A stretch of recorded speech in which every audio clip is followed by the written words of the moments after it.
साथियों नमस्कार, स्वागत है आपका अपने चैनल सक्सेस जंक्शन एक कदम सफलता की ओर में। और हम लेकर के आ गए हैं आपके लिए MPPSC 2021, SSC GD 2021, MP police 2021 और यूपी ट्रिपल एससी के साथ ही साथ में अन्य सभी परीक्षाओं की दृष्टि से अति महत्वपूर्ण आपका यहाँ टॉपिक है टोक्यो ओलंपिक 2020। जैसा कि आपको पता है, टोक्यो ओलंपिक की शुरुआत हो चुकी है और इससे किस तरह के प्रश्न बन सकते हैं, जो बेसिक प्रश्न होंगे उनको हम यहाँ पर कवर करने वाले हैं। बेसिक से हमारा तात्पर्य है कि टोक्यो ओलंपिक की शुरुआत से संबंधित प्रश्न, जैसे कि कहाँ पर शुरुआत की गई, भारत की तरफ से कितने खिलाड़ी गए हैं, भारत की तरफ से उद्घाटन में ध्वजारोहण किसने किया, पहला पदक किसने जीता, तो ये सारी चीज़ें हम यहाँ पर कवर कर लेंगे। ये इसका फर्स्ट पार्ट होगा। इसके बाद में इसका सेकंड पार्ट आएगा जब 8 अगस्त को आपका ओलंपिक समाप्त हो जाएगा, तो उसमें भारत को कितने पदक मिले हैं, कौन पहले स्थान पर रहा, कौन दूसरे स्थान पर रहा, वहाँ पर हम उसको कवर कर लेंगे। तो इससे क्या होगा, इससे ये होगा कि हमारे दिमाग पर एक बर्डन यहाँ पर कम हो जाएगा। जो बेसिक प्रश्न वाला एक पोर्शन होगा वो यहाँ पर हम कर ले रहे हैं और जो करंट का पोर्शन होगा उसको हम वहाँ पर कर लेंगे। और जैसा कि आपको पता है, टोक्यो ओलंपिक सभी परीक्षाओं के लिए महत्वपूर्ण है। आगामी जो भी यूपी ट्रिपल एससी का एग्जाम आने वाला है, एमपीपीएससी 2021 आने वाला है,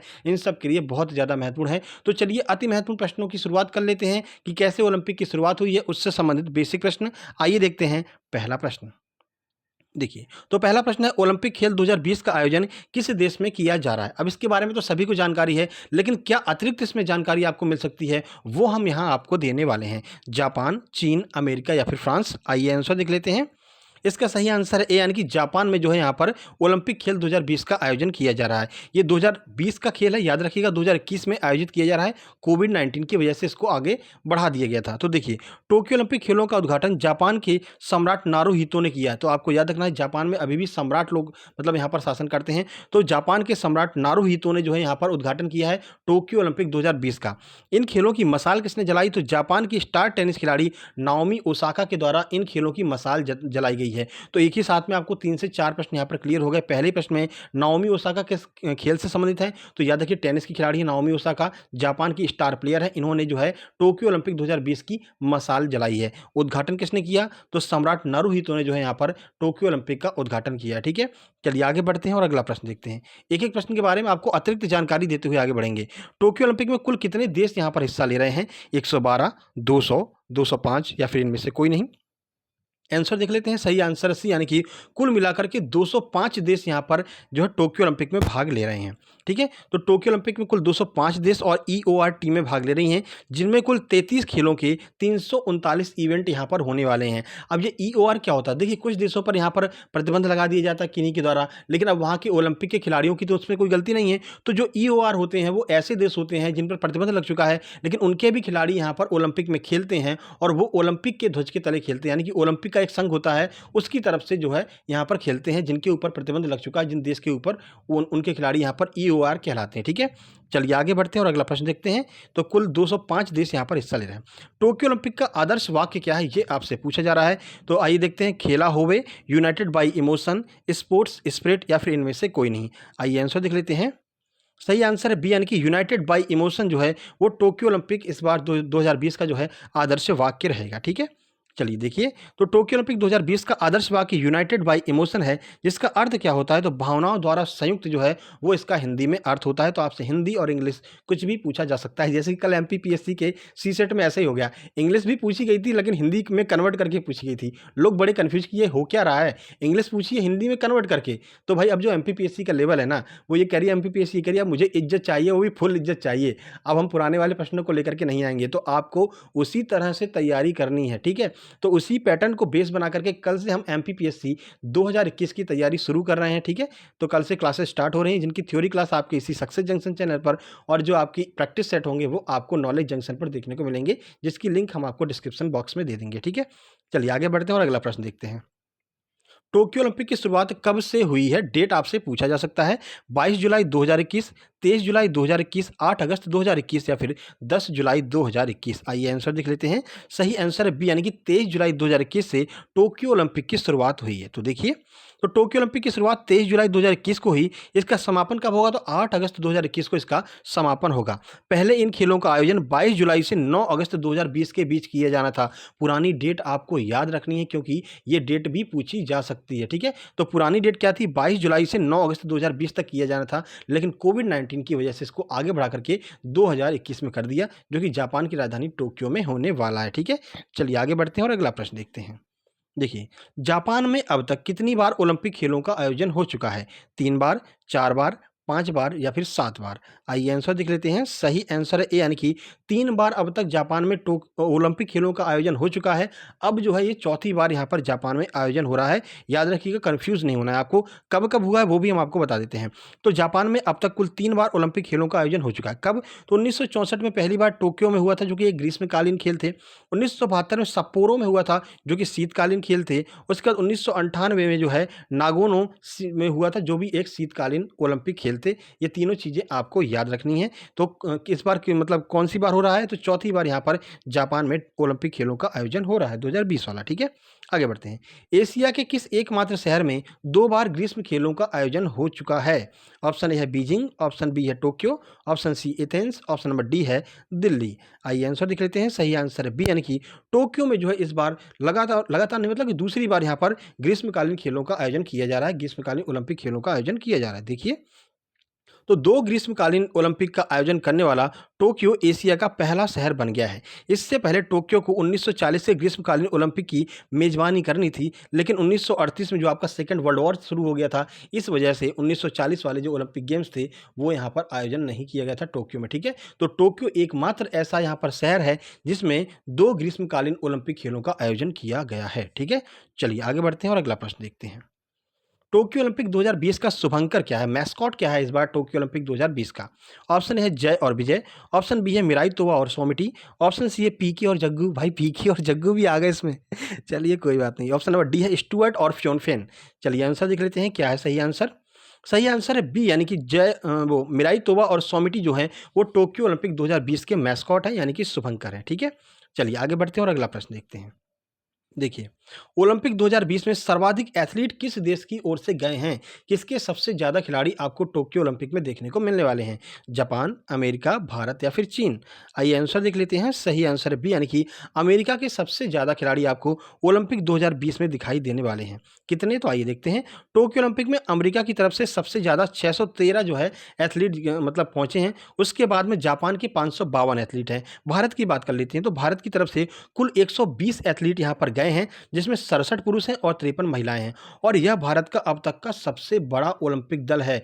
याद रखिएगा, इसको स्टार मार्क कर लीजिए। प्रश्न पूछा जा सकता है कि अब तक का सबसे बड़ा ओलंपिक दल कौन सा है, तो इस बार जो 2020 में गया है वो सबसे बड़ा ओलंपिक दल है। ठीक है, चलिए आगे बढ़ते हैं। देखिए, एक बात आपको बता दें, जो एमपीपीएससी का कल जो एग्ज़ाम हुआ है, उसमें हुआ ये है कि जो आपका एग्ज़ाम था ना, वो फरवरी में जो पेपर बन कर के तैयार हुए थे, फरवरी-मार्च में जो 11 अप्रैल वाला एग्ज़ाम होने वाला था, वही पेपर आपके पास में आया है, यानी कि दोबारा पेपर नहीं बना है। इसलिए आपको मई, जून और जुलाई इन तीनों महीने की करंट अफ़ेयर आपको देखने को नहीं मिली है। अप्रैल की भी देखने को नहीं मिली है, फरवरी और मार्च तक की करंट अफ़ेयर आई है। तो इसी को बेस बना करके आप खुद समझ सकते हैं कि आपका जो नवंबर 2021 का एमपीपीएससी आने वाला है, उसमें आपका जनवरी से लेकर के सितंबर, अक्टूबर, नवंबर, सितंबर तक की जो है यहाँ पर करंट आ सकती है। ठीक है?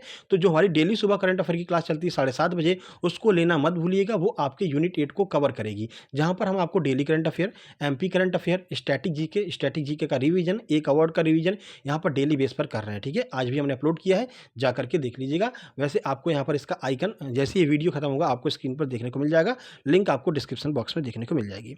चलिए ये प्रश्न देखते हैं। टोक्यो ओलंपिक में सबसे पहला गोल्ड मेडल किस देश के खिलाड़ी ने जीता है? जो भी ओलंपिक शुरू हुए इसमें किस देश की खिलाड़ी ने जो है टोक्यो ओलंपिक में पहला गोल्ड मेडल जीता है? फ्रांस, अमेरिका, चीन या फिर भारत? आंसर देख लेते हैं। सही आंसर है सी यानी कि चीन की खिलाड़ी ने टोक्यो ओलंपिक में पहला गोल्ड मेडल जीता है। कौन है वो खिलाड़ी? आइए देख लेते हैं।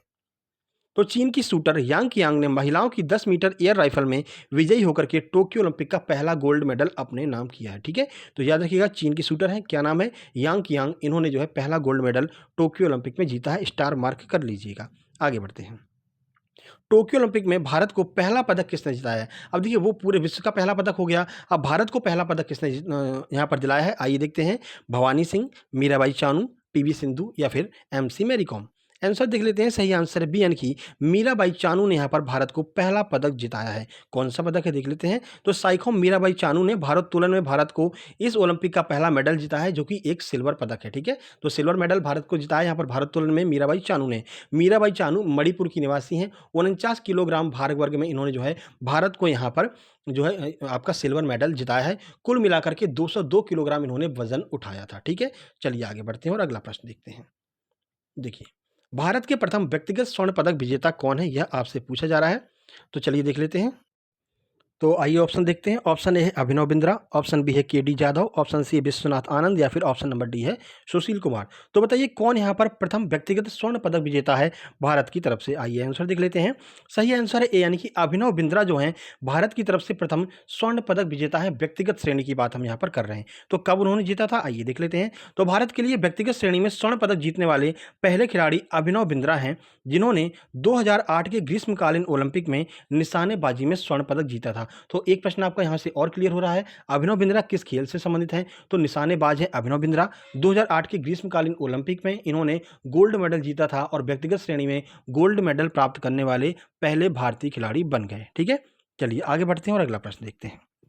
अगला प्रश्न है, भारत की प्रथम महिला पदक विजेता कौन है। और यही प्रश्न कल एमपीपीएससी में पूछा गया है। तो कुछ सरल प्रश्न भी आए थे, कुछ बहुत कठिन भी प्रश्न आए थे और कुछ मॉडरेट लेवल के भी प्रश्न आए थे। तो अब कट ऑफ क्या रहने वाला है, इसके लिए हमने यहाँ पर पोल क्रिएट कर दिया है। कम्युनिटी टैब में जाकर के आप भी वहाँ पर पोल में जो है अपना वोट दीजिएगा। ठीक है, तो उसके बाद हमको पता चल जाएगा कि कितने लोगों के यहाँ पर 65 से 70 के बीच में आ रहे हैं, 80 से 90 के बीच में कितने लोग आ रहे हैं। तो हमने पोल क्रिएट कर दिया है, एक बार जाकर के वोट जरूर कीजिएगा। कम्युनिटी टैब आपको ऊपर देखने को मिल जाएगा, कम्युनिटी करके वहां पर जाकर के जरूर कीजिएगा। ठीक है, चलिए भारत की प्रथम महिला पदक विजेता कौन है। पीवी सिंधु, दीपा मलिक, कर्णम मल्लेश्वरी या फिर सानिया मिर्जा। आंसर की बात करते हैं। सही आंसर सी, यानी कि कर्णम मल्लेश्वरी जो हैं भारत की प्रथम महिला पदक विजेता हैं। आइए देखते हैं इन्होंने कब जीता था पदक। तो भारत की प्रथम महिला पदक विजेता कर्णम मल्लेश्वरी हैं, जिन्होंने वर्ष 2000 के सिडनी ओलंपिक में भारोत्तोलन में कांस्य पदक जीता था। ठीक है, तो ब्रॉन्ज मेडल जीता था इन्होंने सिडनी ओलंपिक वर्ष 2000 वालों में इन्होंने जो है जीता था। ठीक है, चलिए आगे बढ़ते हैं और अगला प्रश्न देखते हैं। भारत की तरफ से टोक्यो ओलंपिक में जाने वाली पहली महिला नाविक कौन है। यह प्रश्न महत्वपूर्ण हो सकता है आगामी परीक्षाओं के लिए। ठीक है, और एमपीपीएससी ओलंपिक से 2 प्रश्न जरूर उठाएगा, जैसा कि अभी यहाँ पर लेवल देखा गया है एमपीपीएससी का। ठीक है, देखिए ऑप्शन है नेत्रा कुमानन, ऑप्शन बी है दीपा मलिक, ऑप्शन सी है दीपिका कुमारी, ऑप्शन डी है गीता फोगाट। आंसर की बात कर लेते हैं। सही आंसर है ए, यानी कि नेत्रा कुमानन जो हैं वो भारत की तरफ से नाविक में पहले क्वालिफाई करने वाली पहली महिला नाविक बन गई हैं। देखिए, तो नेत्रा कुमानन भारत की तरफ से टोक्यो ओलंपिक में जाने वाली पहली नाविक बन गई हैं। ठीक है, तो सेलिंग के खेल से संबंधित है नेत्रा कुमानन। आगे बढ़ते हैं। भारत की तरफ से टोक्यो ओलंपिक के उद्घाटन समारोह में ध्वजवाहक कौन रहा है। तो उद्घाटन समारोह में ध्वजवाहक कौन रहा। पहली बार ऐसा हुआ है कि एक महिला और एक पुरुष दोनों लोगों ने यहाँ पर ध्वजवाहक का काम किया है। किसमें, ओलंपिक के उद्घाटन समारोह में। मीराबाई चानू, मनप्रीत सिंह, मैरी कॉम और मनप्रीत सिंह, विनेश फोगाट और सौरभ चौधरी या फिर इनमें से कोई नहीं। चलिए आंसर देख लेते हैं। सही आंसर है बी, यानी कि मैरी कॉम और मनप्रीत सिंह ने जो है यहाँ पर भारत की तरफ से टोक्यो ओलंपिक के उद्घाटन समारोह में ध्वजवाहक का जो है भूमिका यहाँ पर अदा की है। तो मनप्रीत सिंह और एमसी मैरी कॉम ने उद्घाटन समारोह में इस बार भारत की तरफ से फ्लैग बैरियर रहे। तो आपसे ये भी पूछा जा सकता है कि भारत की तरफ से फ्लैग बैरियर कौन रहे। तो चाहे फ्लैग बैरियर हो या फिर उद्घाटन समारोह में ध्वजवाहक हो, दोनों एक ही बात है, कन्फ्यूज नहीं होना है। तो फ्लैग बैरियर कौन रहा है, मैरी कॉम और मनप्रीत सिंह जो है इस बार फ्लैग बैरियर हैं। मैरी कॉम बॉक्सिंग से संबंधित हैं और मनप्रीत सिंह जो है वो हॉकी से संबंधित हैं। ये भी आपको याद रखना है। ठीक है, आगे बढ़ते हैं। देखिए अगला प्रश्न है, टोक्यो ओलंपिक में भारत की तरफ से जाने वाले सबसे युवा एथलीट कौन बन गए हैं।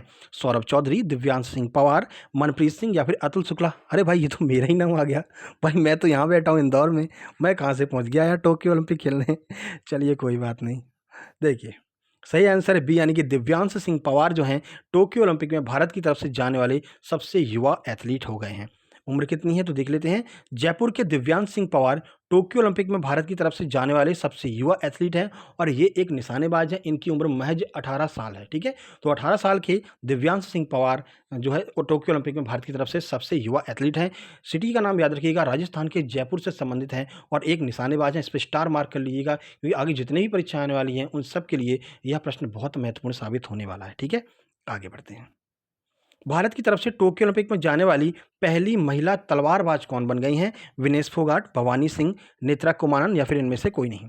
आंसर की बात करते हैं। सही आंसर है बी, यानी कि भवानी सिंह जो हैं भारत की तरफ से टोक्यो ओलंपिक में जाने वाली पहली तलवारबाज बन गई हैं। और पहली रेसलर कौन बन गई हैं तो याद रखिएगा, विनेश फोगाट जो है वो पहली रेसलर हैं भारत की तरफ से टोक्यो ओलंपिक के लिए क्वालिफाई करने वाली। ठीक है, चलिए आगे बढ़ते हैं। तो ये महत्वपूर्ण प्रश्न थे टोक्यो ओलंपिक के बेसिक। इसका सेकंड पार्ट आपका आएगा 8 अगस्त के बाद, जब आपका टोक्यो ओलंपिक समाप्त हो जाएगा। और जैसा कि हम आपको बता रहे थे, रोज़ सुबह 7:30 बजे हम करंट अफेयर की क्लास लेकर के आते हैं। आज भी हमने अपलोड की है, आज से स्टार्ट कर दी है दोबारा। एमपीपीएससी की वजह से 7 दिनों से करंट अफेयर की क्लास नहीं हो रही थी, क्योंकि एमपीपीएससी के लगातार प्रैक्टिस सेट हम लेकर के आ रहे थे, और हमारे प्रैक्टिस सेट से बहुत सारे प्रश्न आपको देखने को मिले हैं यहाँ पर, और जिसका स्क्रीनशॉट कल हमने अपलोड कर दिया था। ठीक है, स्क्रीनशॉट के साथ में बता दिया था कि कितने प्रश्न हमारे जो है मतलब सीरीज से आए हुए हैं। ठीक है, तो वहाँ पर आप जाकर के देख लीजिएगा। बाकी आपको बता दें कि 2021 की एमपीपीएससी का लेवल सबको समझ में आ गया है कि कैसा लेवल आने वाला है। करंट अफेयर आपको बहुत ज़्यादा हेल्प करने वाली है, और करंट अफेयर रिसेंट की पूछी जाएगी, जैसा कि अप्रैल वाले एग्जाम में फरवरी मार्च तक की करंट अफेयर पूछी गई थी। ठीक है, और प्रश्न बहुत डीपली आएंगे, राज्य व्यवस्था पॉलिटी वाले प्रश्न बहुत डीपली यहाँ पर पूछे गए हैं। ठीक है, तो जाकर के हमारी आज सुबह वाली वीडियो जरूर देख लीजिएगा, जो कि करंट अफेयर है आपकी। और इस जो ये वीडियो है, इसका अगर आप पीडीएफ डाउनलोड करना चाहते हैं तो हमारे टेलीग्राम चैनल पर ज्वाइन कर लीजिए। सक्सेस जंक्शन के नाम से आपको देखने को मिल जाएगा। ये वीडियो पसंद आई, वीडियो को लाइक कीजिए, दोस्तों के पास शेयर कीजिए, चैनल को सब्सक्राइब करके नोटिफिकेशन बेल जरूर दबा लीजिए, क्योंकि कल से आपकी थ्योरी की क्लास एमपीपीएससी की स्टार्ट हो रही है, जहां पर हम शुरुआत करेंगे संभाग से लेकर के प्रत्येक संभाग, उसके प्रत्येक जिले का जितना डीपली जानकारी आपको हो सकती है, उतनी डीपली जानकारी हम आप देने का प्रयास करेंगे। क्यों? क्योंकि आपको पता है इस बार का जो एग्ज़ाम आया है, काफ़ी डीप प्रश्न यहाँ पर पूछे गए हैं। तो यही हमारा प्रयास होगा। 2021 बिल्कुल क्वालिफाई होगी, बिल्कुल निश्चिंत रहिएगा। ठीक है, चलिए जल्द ही मिलते हैं कल सुबह 7:30 बजे करंट अफेयर वाली वीडियो में। तब तक के लिए नमस्कार, धन्यवाद।